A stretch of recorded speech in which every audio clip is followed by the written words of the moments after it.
السلام علیکم ورحمۃ اللہ وبرکاتہ۔ آپ دیکھ رہے ہیں حسین ٹی وی میں اختیار علی۔ حسین ٹی وی کے معزز دوستوں، میں آج آپ کے لیے ایک اسلامی تاریخ سے ماخوذ ایک عظیم قصہ لے کے آیا ہوں۔ اسے دنیا سلطان صلاح الدین ایوبی کے نام سے جانتی ہے۔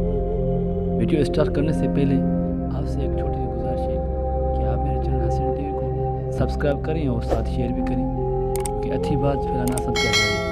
اگر ویڈیو آپ کو پسند آئے تو کمنٹ میں اپنی اظہار ضرور کیجیے گا۔ تو چلتے ہیں ویڈیو کی طرف۔ پاتے ہیں قبلہ اول سلطان صلاح الدین ایوبی عظیم شخصیت ہیں، مثال کردار بہت اعلیٰ۔ 12ویں صدی عیسوی جب ملت اسلامیہ سلاطین و خلفاء کی ناکامیوں کی بدولت روبے زوال تھی اور سلطنت مستحکم ہونے کی بجائے کمزور ہو رہی تھی، مسلم حکمران محلاتی اختلافات اور سازشوں کی وجہ سے باہم دست و گریبان تھے، جبکہ دوسری طرف طاغوتی طاقتیں ان کی سرکوبی کے لیے متحد ہو رہی تھیں۔ ماسوا ہندوستان میں غوری سلطان کے، بغداد میں سلجوقی و عباسی خلفائی، ہند میں غزنی، افغانستان میں غزنوی اور عرب میں ریاست ترک زنگی حکومتیں اپنا عروج کھو رہی تھیں۔ کفر اور عالم عیسائیت مسلمانوں کو صرف ہستی سے مٹانے کے لیے ایک پیج پر جمع ہو کر صلیبی جنگیں مسلط کر چکے تھے۔ ایسے میں اسلام کے وہ عظم و سپاہی میدان جہاد میں کمر بستہ داخل ہوئے، جنہوں نے اسلام کا پرچم چار دانگ عالم میں لہرا دیا، جنہوں نے اسلام کی خاطر برسا برس نہ اچھا لباس پہنا نہ اچھا کھایا، بلکہ میدان کارساز میں گھوڑوں کی پیٹھ پر اور پاؤں رکاب میں ڈال کر اپنی زندگیاں اسلام کی سربلندی کے لیے وقف کر دی۔ جو دشمن اسلام پر ضرب کاری تھے اور جن کا نام آج بھی ایک ضرب مثال ہے، ایسے عظیم کردار مجاہدین اور حکمرانوں میں ایک نمایاں بے مثال اور با کمال نام سلطان صلاح الدین ایوبی رحمۃ اللہ علیہ کا ہے۔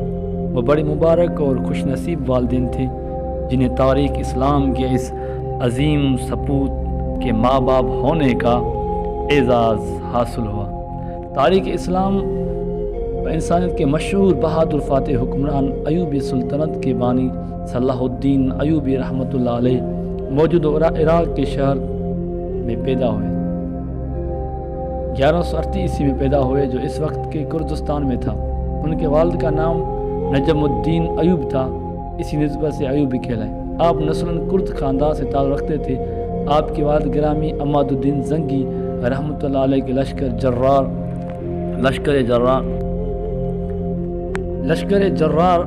میں سپہ سالار تھے، جبکہ آپ کے چچا کا نام شیر کوہ تھا، جو ایک عظیم سپہ سالار اور مجاہد تھے۔ آپ کو اپنے چچا سے دلیری، جرات اور بہادری سیکھنے کو ملی اور دشمن اسلام کے خلاف ڈٹ جانے کا حوصلہ اور عزم ملا۔ آپ کے بچپن اور نوعمری کا دور تاریخ کے اوراق میں محفوظ نہیں، مگر آپ کی عظمت و کردار اور نوجوان مردی اس بات کی شاہد ہے کہ آپ کا بچپن بھی بہترین مربی تعلیف کی زیر تربیت گزرا، جنہوں نے آپ کے اندر جذبہ و حرارت ایمانی اور شوق شہادت کوٹ کوٹ کر بھر دیا، جس سے مستقبل میں آپ عالم اسلام کا عظیم مجاہد ثابت ہوئے۔ ابتدا میں آپ سلطان نور الدین زنگی رحمۃ اللہ علیہ کے ہاں ایک فوجی افسر تھے۔ مصر کو فتح کرنے والے لشکر میں آپ بھی موجود تھے، جس کے سپہ سالار آپ کے چچا شیر کوہ تھے۔ فتح مصر کے بعد سلطان صلاح الدین مصر کے حاکم مقرر کیے گئے۔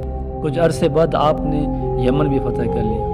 ایک روایت کے مطابق سلطان نور الدین زنگی کا وہ عظیم کارنامہ، جس میں انہوں نے خوا میں بشارت پا کر مدینہ منور جا کر 2 نام نہاد عیسائیوں کو بے نقاب کیا، جو سید عالم آخر زمان نبی حضرت محمد صلی اللہ علیہ وسلم کے روز انور کے نقب زنی میں مصروف تھے، تاکہ سید عالم صلی اللہ علیہ وسلم کا جسد انور اپنے علاقے میں لے جا کر سکیں۔ ان کو بے نقاب کرنے اور وصل جہنم کرنے والے اس سفر مدینہ میں صلاح الدین ایوبی بھی سلطان نور الدین زنگی کے ہمراہ بے حیثیت سپاہی تھے۔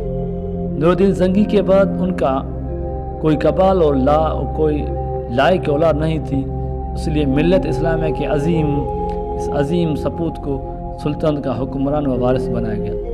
نور الدین زنگی کا وارث بننے کے بعد صلاح الدین نے خود کو محل میں مقید نہیں کیا، بلکہ اپنا اوڑھنا بچھونا جہاد کو بنایا، اور 1182 عیسوی تک آپ نے شام، حلب، موصل اور اس سے مستلہ کئی علاقے فتح کر کے اپنے سلطنت میں شامل کر چکے تھے۔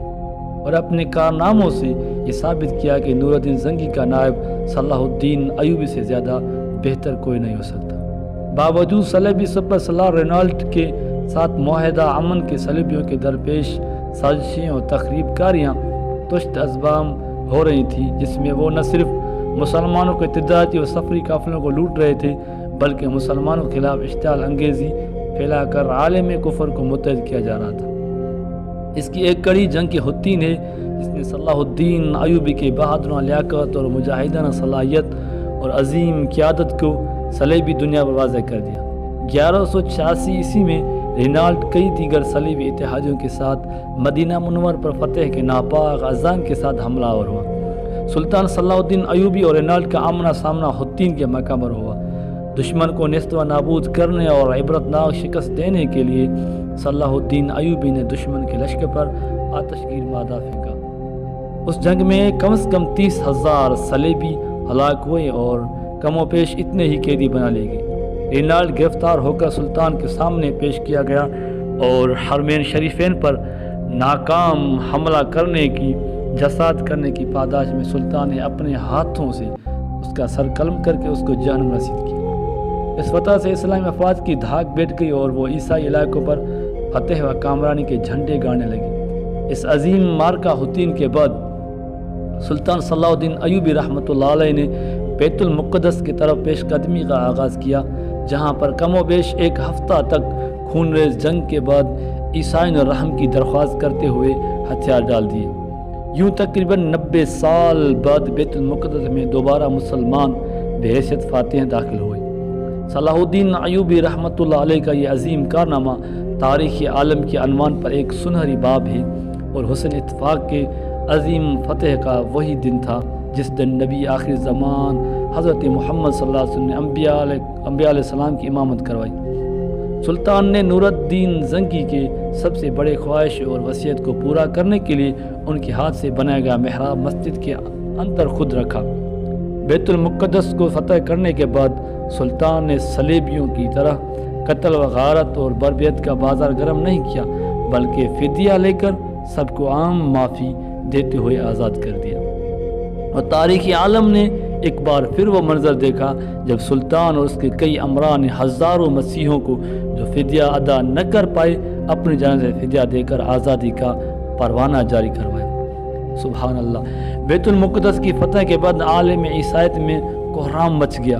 جرمنی کا بادشاہ فریڈرک، انگلستان کے بادشاہ رچرڈ اور فرانس کے بادشاہ فلپ آگسٹس اپنے اتحادی یورپی ممالک کے لاکھوں کی تعداد میں مسلمانوں سے مختلف مقامات پر نبرد آزما ہوئے، مگر ان کو ناک و چنو چبائے گئے۔ سلطان صلاح الدین ایوبی صالح تہجد گزار تھا، نہایت مدبر، زیرک اور دانا تھا۔ وہ مختلف مزاج اور مختلف نسلوں کے سپاہیوں کو قابو رکھنے کی صلاحیت رکھتا تھا۔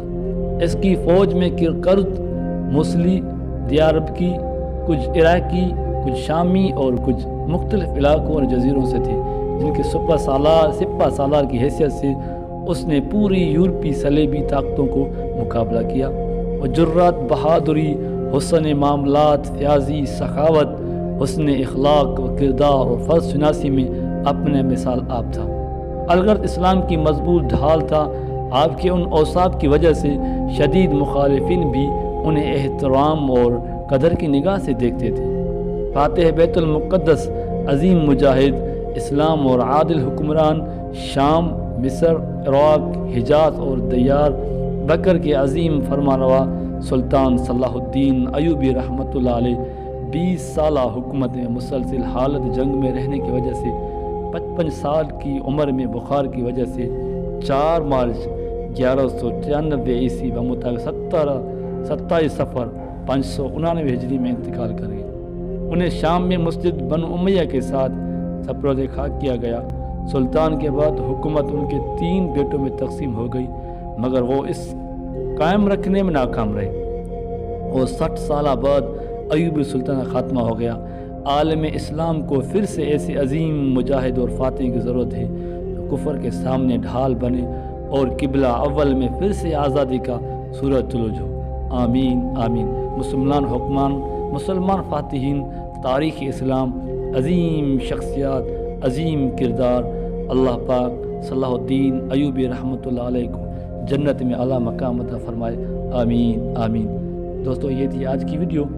اگر میری ویڈیو آپ کو پسند آئی ہے تو نیچے کمنٹ میں اپنی رائے کا اظہار ضرور کیجیے گا۔ تب تک کے لیے اختیار علی کو اجازت دیجیے۔ السلام علیکم ورحمۃ اللہ وبرکاتہ۔